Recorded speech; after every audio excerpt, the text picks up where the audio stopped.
Sergio, bueno, un honor tenerte. Para mí, un placer. Acá estamos viendo la tapa de tu nuevo libro. Me hizo acordar al famoso dicho de Perón, bueno, qué sé yo, serán socialistas, comunistas, ahora son todos peronistas. Somos todos peronistas. El título del libro, te voy a confesar, original no era ese, pero la editorial me dijo, tenemos que tratar de venderlo. Claro. Entonces Viene el peronismo. Y pusieron un título que es muy atractivo. Por supuesto, y que revelame, ¿cuál iba a ser el original? Era un típico título académico acerca de el giro pragmático de la política hacia el centro. Porque yo lo que marcaba es que toda la política había girado hacia el centro por una cuestión no de oferta política, sino de demanda. Es que la sociedad argentina demandaba un giro hacia el pragmatismo. Y por eso Cristina giró, Macri compró a Pichetto, y todo el mundo intentó satisfacer esta demanda. Ahora, ¿Fernández va a ser pragmático? Sí, yo creo que sí. Después si quiero charlamos. Él mismo lo dice, ¿eh? Sí, Ojo, sí. Yo soy pragmático. Yo estoy convencido que sí. Como en general fue el peronismo hasta Cristina. Claro. Sobre todo hasta la segunda Cristina. Cristina, Kicillof. También va a estar en la provincia de Buenos Aires, pero Kicillof, un tipo recontra ideologizado, que ¿Y ahora? en polémica en el bar, una modelo le dice, che, si es cierto que imprimir plata no genera inflación, ¿por qué entonces en vez de cobrarnos los impuestos no la imprimen y Claro, chao? No pudo contestarle. No, bueno, pero vas a ver que Kicillof ahora va a tener que negociar con Baradel, por ejemplo. Y ahí se le va a... Se acabó la ideología. Se acabó la ideología. Ah, claro. Cuando tenés que juntar los porotos para pagar sueldos, ahí se te acaba la ideología. Sí, claro. Tenés que recurrir al mercado o algo para pagar, ¿no?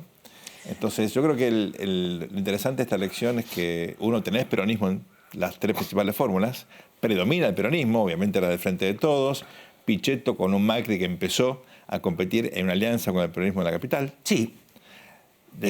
Con un Pichetto que es el primer vicepresidente que hace un spot solo. Así es. Proponiendo peronismo de derecha, republicano a más no dar. Claro. Y tenés peronismo, obviamente, en la fórmula Lavagna-Urtubey. Las fórmulas menores tienen otras connotaciones más ideológicas, como suele ocurrir con los candidatos de nicho, más puristas. Más puristas. Pero me parece que esto es significativo. Y el libro es un análisis del contexto electoral político y de los desafíos hacia adelante, incluyendo la cuestión de la posgrieta, ¿no? Con lo cual, en algún sentido... Hablamos en el programa pasado del comercial de Mercado Libre, ¿lo viste? Es muy bueno. ¿Te parece bueno? Sí, me pareció oportuno, me pareció bueno. Ojalá sea cierto que queremos la posgrieta, sin mirar lo que ocurrió los últimos días en la dinámica electoral, en esta etapa ya más caliente de la campaña. No parece haber mucha intención de cerrarla, al momento de lo contrario. La cosa ¿no? sigue, ¿no? Ahora, antes de empezar, porque te voy a invitar a hacer conmigo, ponete los guantes, vamos a hacer una autopsia. Dale. O me vas a acompañar en esta larga autopsia del macrismo que venimos haciendo. ¿Apostás a que no sigue el macrismo? Y no sé, ¿por qué? ¿Vos qué apostás? No, yo creo que puede haber un post-macrismo. No, digo del gobierno. Sí, okay, claro, okay. sí, por supuesto que va a haber un post-macrismo. Sí, porque además 30 y pico % de los votantes van a querer tener una oposición, me imagino. Un tercio muy homogéneo, la marcha del sábado espectacular, con repercusión dentro y fuera de la Argentina, y yo creo que también ahí podés tener incluso dificultades para la propia oposición en términos de generar otra clase de liderazgo, si es que Macri efectivamente quiere consolidarse como un líder de oposición, cosa que yo descuento, ¿no? Ahora, yo lo veo también muy bueno, ¿no? Porque por lo menos es la gente de la clase media que siempre fue pasiva, de repente está diciendo, muchachos, nosotros también podemos salir a la calle. Y el espíritu de la 125, que curiosamente está vigente, ¿no? Cuidado con eso porque la presión fiscal, que hasta la 125 sobre todo impactaba en el campo, no únicamente, pero sobre todo en el campo, ahora impacta en todo el sector formal de la economía que está obviamente asfixiado. Y yo creo que en algún sentido uno puede interpretar el resultado de las elecciones como una especie de rebelión fiscal por ahora descoordinada, no más bien individual, en contra de Macri. Ahora, la rebelión fiscal, si está instalada, va a estar en contra de cualquiera que quiera cobrar impuestos. Recordemos que el primer país de América que surgió fue una rebelión fiscal. Lógico. El famoso Tea Party de Estados Unidos eran tipos que dijeron no vamos a pagar más impuestos. Sí, no nos preguntan. Sí, si no nos dejan claro. Si no dejan participar. ¿Vos crees que yo pague impuestos? Déjame participar en política. Gratis, nada. Claro. Y esto yo creo que está detrás de lo que vemos ahora, porque por supuesto el sector agroindustrial está viendo que viene un aumento significativo de las detenciones y no se equivoca, ¿no? No se equivoca. No, claro. Pero volvamos a la autopsia un segundo. Yo quiero mostrarte un cuadro, a ver si lo podemos ver, de la Universidad de San Andrés, de la última encuesta que había hecho Diego Reynoso, que me llamó la atención, que lo mostramos en el programa pasado. Un 23% de los entrevistados dice estar muy interesado en la política y los interesados en total llegan al 58%. ¿No? Diego Reynoso decía que bueno, que dio alto, por ahí un poquito más alto que lo habitual, porque estamos en etapa electoral, porque hay una crisis económica muy grave y la gente se politiza en el medio de una crisis, claro, pero que es la regla de la Argentina. Te invito a escuchar un segundo a Jaime Durán Barba. Que Macri tiene que explicar la herencia recibida. ¿A quién? A la sociedad, a la política. Yo fui discípulo de Matt Riesel, el estratega de Kennedy, y te habría preguntado cuando tú dices eso, nombres, direcciones y teléfonos. ¿A quién? A nadie le interesan los conceptos. ¿Cómo demuestra? A nadie le puedes demostrar que es bueno quitarle sus cosas. Esa demostración es imposible. Bueno, esta teoría era no expliques nada, no hagas nada, si es muy complicado, vos dale. Así nació el gradualismo y finalmente, hablando de quitarle sus cosas, las mega devaluaciones que tuvimos entre 2018 y 2019 nos quitaron a los argentinos un montón de cosas, ¿no? ¿Cómo es el argentino? ¿Es realmente un tipo que no le interesa escuchar nada? ¿Es un tipo que no le interesa meterse en política? ¿O las propias marchas que está organizando Macri con un montón de gente están demostrando que realmente se guiaron por, no sé, dogmas equivocados? Yo creo que hay una imposibilidad de generalización. Más que el argentino, yo creo que en un país tan fragmentado socioeconómicamente como este, debemos pensar en nichos. Y por supuesto hay un sector muy educado de la Argentina, muy informado, que sigue los medios, que le interesa cosas que pasan en el mundo, que está en las tendencias muchas veces bastante de vanguardia, y a esa gente obviamente tenés que informarla. Y aparte hay una, me parece, obligación por parte de las autoridades de alimentar el debate público. La democracia moderna es una democracia deliberativa, requiere que haya discusión, que haya debate, aunque no sea obligatorio para todo el mundo estar involucrado. No importa, vos tenés que proveer la información, tenés que facilitar los medios para el debate y que debata el que quiera, digamos, ¿no? Ahora, dicho esto, me parece que uno puede pensar en una situación límite, donde vos no promueves el debate, pero tenés un esquema político sofisticado. Interpelás a las élites, tratás de coordinar política pública, interpelás a la oposición, tratás de armar una coalición de gobierno bien amplia.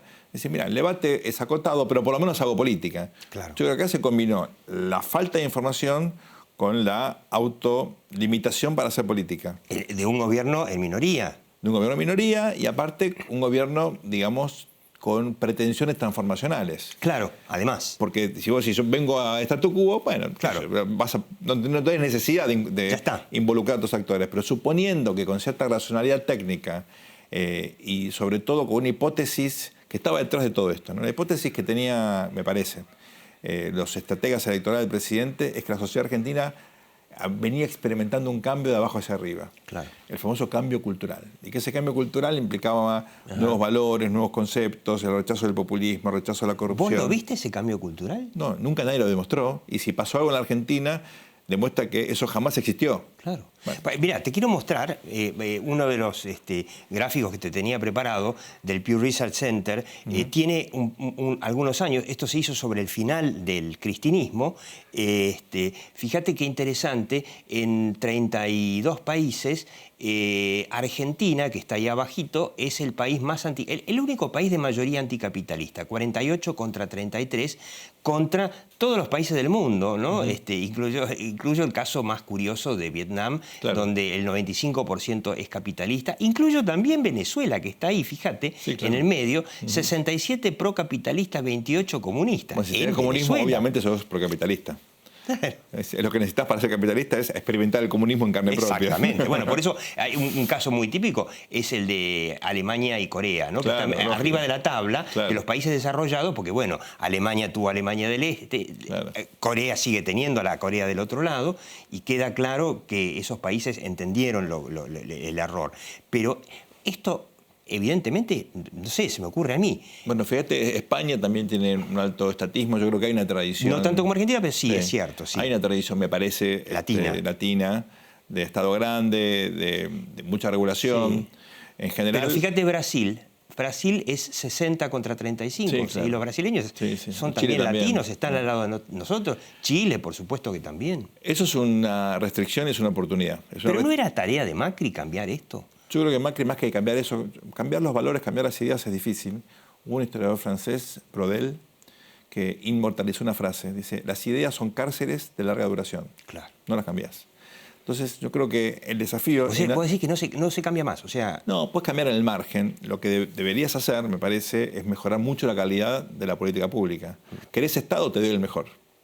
Te doy un Estado, digamos, nórdico. Te aumento la calidad de educación, de la salud. Bueno, entonces, eso por lo menos... ¿Eso en Argentina? Está bien, pero si ya querés que yo gaste, si querés que gaste, voy a gastar bien, no voy a gastar mal. Yo preferiría no gastar, que un Estado más limitado. Pero si ustedes quieren un Estado amplio, hagamos un Estado lo mejor posible.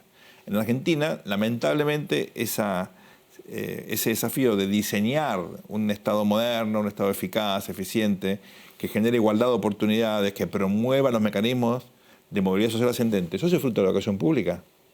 Sí, bueno, nadie está en contra. O sea, bueno, en Europa la mayoría de las universidades son públicas. Entonces, digamos, yo te puedo decir que el Estado puede funcionar, porque lo viví en carne propia. Por supuesto que hay muchas cosas que hace el Estado todos los días que a mí me molestan. Por ejemplo, me cobran demasiados impuestos para lo que me da en seguridad, en salud, en educación y en justicia, cuidado del medio ambiente, infraestructura. Pero el desafío es ese, creo yo.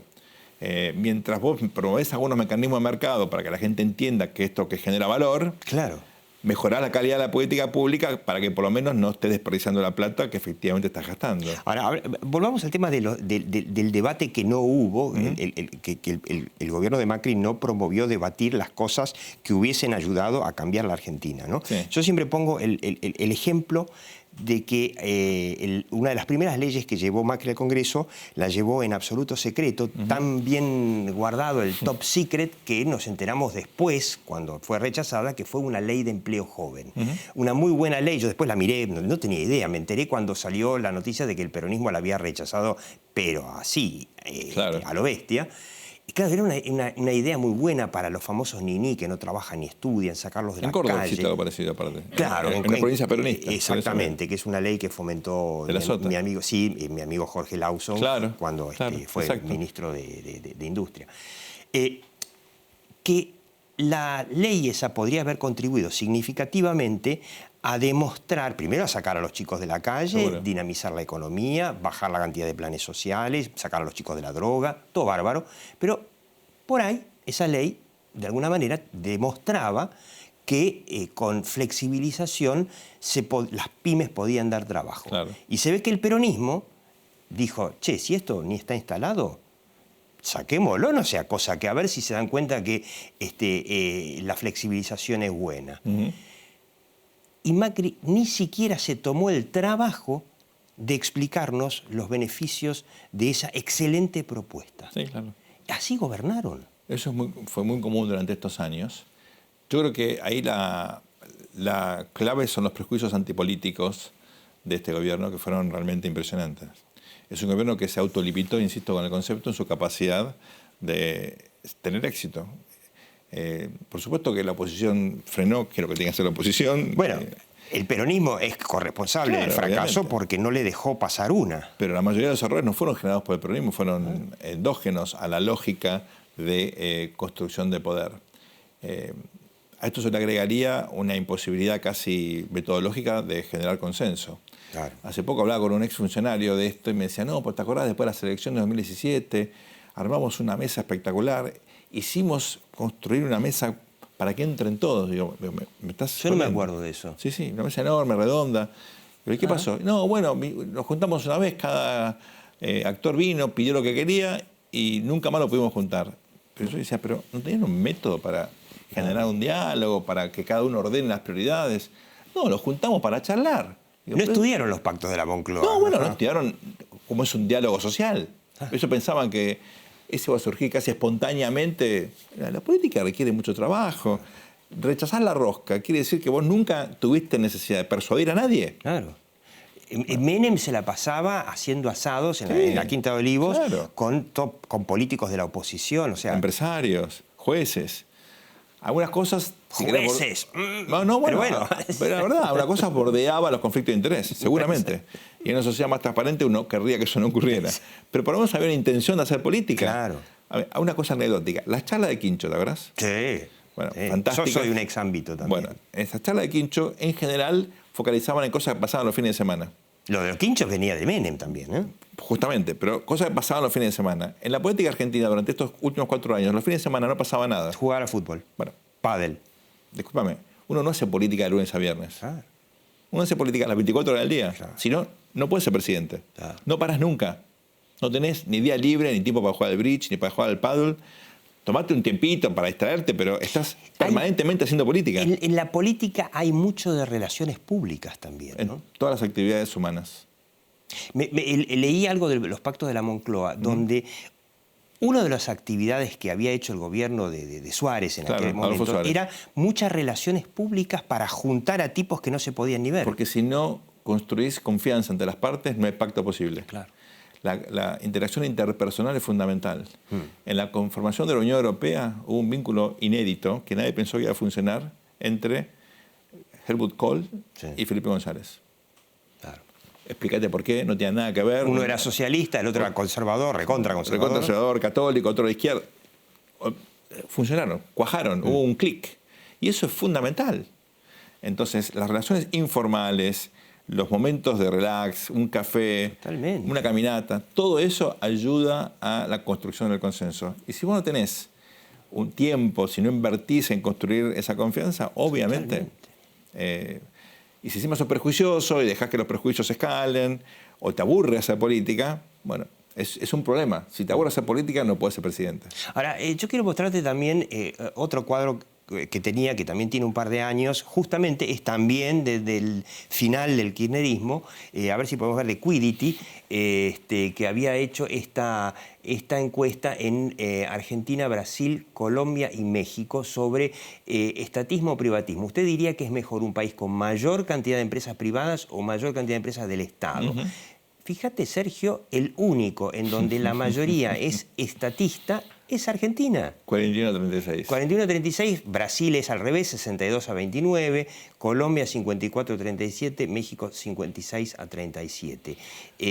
Esto dice algo del por qué ahora Cristina nos va a venir con que es el neoliberalismo. Ya lo dice. Ya lo dice, sí, claro. Y nos van a enrostrar esto, y bueno, evidentemente la opinión pública así no va a cambiar. Bueno, esto enfatiza el concepto que yo te sugería antes, ¿no? Que en la Argentina evidentemente hay una cultura política muy estatista y desafíos que el Estado funcione lo mejor posible. Ahora, volviendo al comercial de Mercado Libre, ¿no es un poco también en un país donde la política no va a cambiar la opinión pública, pero no serían las empresas un poco las que tendrían que tener tomar la posta y ver si pueden ellas cambiar un poco esa opinión pública nefasta de la Argentina? Sí, con tiempo, porque las empresas lo que tienen que hacer es generar valor, generar empleo, generar riqueza. Ese es el Pero necesitan un país en donde lo puedan hacer. Es cierto, pero si vos sacás el foco de, digamos, el principal objetivo del sector privado, sonamos. Porque claro, si no, cada uno va a hacer lo que tiene que hacer el otro.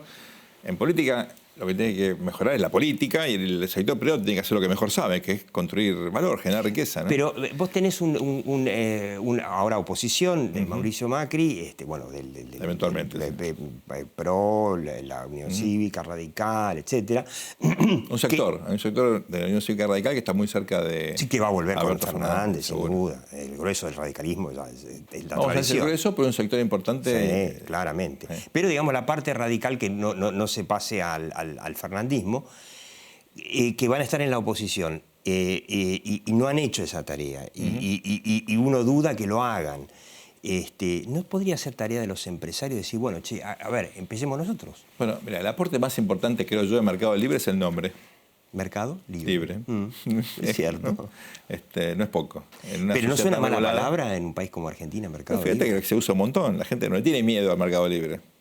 Digo porque los políticos, el peronismo, la izquierda, siempre dicen el mercado eso.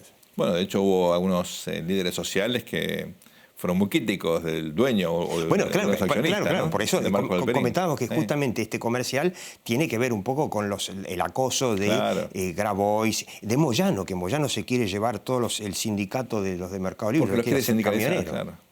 Pero hay que pensar que en algún sentido es un caso testigo, porque el e-commerce y en general todos los servicios tecnológicos van a aumentar. Y el sindicalismo ve eso como una amenaza, porque la construcción tradicional del empleo pierde vigencia y aparecen todas estas nuevas fuentes que están haciendo la diferencia en todas partes del mundo, ¿no?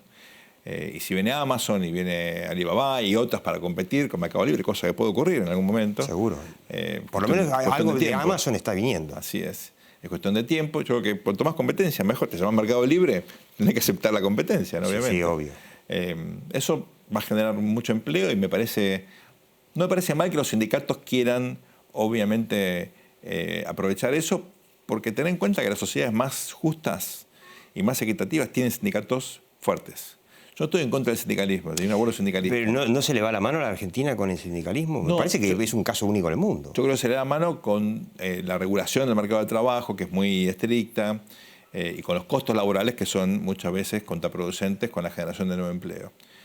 Tenés una economía informal enorme, en parte por las regulaciones laborales, ¿no? Las pymes, preguntás a una pyme si quieren tomar a alguien, dicen, me corto una mano antes de tomar a alguien. ¿Por qué? Porque tienen efectivamente incertidumbre del costo laboral total. La litigiosidad es infinita. Eso es un problema. Entonces no me parece mal que el sindicalismo quiera de alguna manera extender su brazo a las nuevas fuentes de empleo, pero lo importante acá en todo caso es, ¿tiene el sector privado que tomar iniciativa? No digo que no, pero mientras no pierda el foco en generar valor. Vos no puedes pretender que una empresa minera o una empresa energética que están en el medio de la nada, tratando de pelear contra la inclemencia del tiempo, sacando recursos naturales, estén también pensando en... Bueno, sí, obviamente. Una empresa individualmente difícilmente lo vaya a hacer. Pero yo digo, los empresarios tienen sus asociaciones, que IDEA y la UIA. Sí. Está muy fragmentado. La representación política del sector privado está enormemente fragmentada. ¿Y no podrían hacer como hizo la CGT, que finalmente ahora se está uniendo? No toda, pero no, sería genial. Hay países como España, donde la COE, por ejemplo, nuclea todo el sector privado. En Brasil, la Fiespi, la famosa Federación de Industrias. Los paulistas, ¿no? No todo Brasil. De Sao Paulo, bueno, donde está el 80% de la industria de Brasil, tienen un poder real, no inventado. Pero fíjate que en la coalición de Bolsonaro predominan más los sectores agroindustriales, digamos las nuevas burguesías periféricas, que los sectores tradicionales industriales, que de hecho lo ven a Bolsonaro como una amenaza. No, cuidado, ahí hay también situaciones de, digamos, cambio del balance de poder dentro del sector privado, que hay que seguir, porque Brasil se primarizó, como pasó con Argentina. Claro. La Fiespi, en definitiva, reprodujo un poco los modelos proteccionistas, que son parte del problema, en la medida en que no se modernicen, que no se ayornen, que no generen calidad, que no ganen mercados también en el exterior, ¿no? Y volviendo al somos todos peronistas, que supuestamente había... Con signo de pregunta, ¿eh? No es una afirmación. Muchos, medio me incluyo, no quiero ser pesimista, pero muchos creen o creemos que ahora viene por lo menos 20 o 25 años de peronismo, después de este fracaso del gobierno de Mauricio Macri. ¿Es así? Mira, primero definamos qué es peronismo, porque si peronismo es Menem, es Kirchner, es Duhalde, Cristina, Alberto, son todas cosas diferentes. Sí, ¿no? Así que antes de... ¿Qué es peronismo? Sí. Claro. Segundo, los ciclos políticos en Argentina duran en general bastante menos que eso, ¿no? Los civiles y los militares. Sí. Así que me cuesta pensar que un país tan inestable, tan institucionalmente frágil como el nuestro pueda generar algún tipo de condiciones como para que se asiente una forma de hacer política, a menos que sea capaz de resolver la cuestión de la inflación, la cuestión de las crisis regulares en materia económica, de los problemas de gobernabilidad que son permanentes. Entonces yo lo que te diría es, ahora lo que yo veo es que a diferencia de lo que ocurre en otras partes del mundo, donde hay una disrupción política, aparecen liderazgos depredadores como el de Trump, Boris Johnson y compañía, Argentina, por el contrario, vota moderación. Vota moderación en una fórmula de Alberto Fernández con Cristina Kirchner. Fue Cristina la que convocó a Alberto Fernández, pues ya sabía que no ganaba. Después de las elecciones de Neuquén con Río Seco y de Río Negro con Martín Soria, Cristina descubrió que ella, con sus candidatos más bien sesgados hacia y recordemos que en Neuquén decía, no, hay casi un empate, que el kirchnerismo va a doblegar al movimiento popular neuquino. Nada que ver. Pasó eso. Mirá eso, mirá Mendoza. Son elecciones en las cuales si ella va con candidatos propios, en Mendoza con alguien de la Cámpora, pierde. Entonces ella, para no perder otra elección más, después de haber perdido 2009, 2013, 2015, 2017, imagínate que ella perdió 3 elecciones seguidas, incluyendo una presidencial, y el peronismo no encontró una figura que capitalizara electoralmente, bueno, el volumen que efectivamente tenía Cristina. ¿Eso qué quiere decir? Que Cristina era imprescindible, pero que con ella sola no alcanzaba. Y por eso se suman los intendentes, los gobernadores, los sindicalistas. Ella da un paso al costado para ganar la elección, con pragmatismo absoluto. Y la pregunta del final. ¿Quién gobierna, Fernández o Fernández? En un país presidencialista, donde Cristina necesita que el peronismo la proteja, yo no tengo dudas que va a gobernar Alberto Fernández. No porque Cristina es buena, sino porque es egoísta y cuida su interés. Mira vos. Bueno, que cierre, ¿no? Sergio Bernstein. Un placer. Muchas gracias.